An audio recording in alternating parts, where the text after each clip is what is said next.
Hello friends, welcome back to my channel. இப்போ இந்த வீடியோவை பார்த்துட்டு இருக்கக்கூடிய நீங்கள் ஒரு ஸ்கூலோ இல்லை காலேஜ் ஸ்டூடெண்ட்ஸாக இருந்தீங்க அப்படின்னா இப்போ நான் சொல்லக்கூடிய விஷயங்கள் உங்களுக்கு ரொம்பவே யூஸ்ஃபுல்லாக இருக்க போகுது. ஸோ வீடியோவை ஸ்கிப் பண்ணாமல் கண்டினியூவாக பாருங்கள். இஃப் சப்போஸ் நீங்கள் ஒரே மாதிரியான நோட் புக்ஸ்லாம் வச்சுருந்தீங்க அப்படின்னா அந்த நோட் புக் எல்லாமே எந்தெந்த சப்ஜெக்ட்னு ஈஸியாக உங்களால் கண்டுபிடிக்கவே முடியாது. ஸோ இந்த மாதிரி நீங்கள் ஒரே மாதிரியான நோட்ஸ் வச்சுருந்தீங்கன்னா அந்த நோட்ஸோட கார்னரில் ஸ்கெட்ச் பென் யூஸ் பண்ணி டிஃப்ரெண்ட் கலரில் மார்க் பண்ணி வச்சுருங்க. இந்த மாதிரி செய்கிறதால எந்தெந்த சப்ஜெக்ட் நோட் புக்னு ஈஸியாகவே நம்மளால் ஐடென்டிஃபை பண்ணிக்க முடியும்.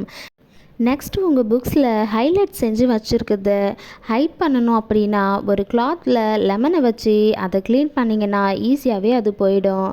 அடிஷ்னலாக இந்த விஷயத்தையும் தெரிஞ்சுக்கோங்க.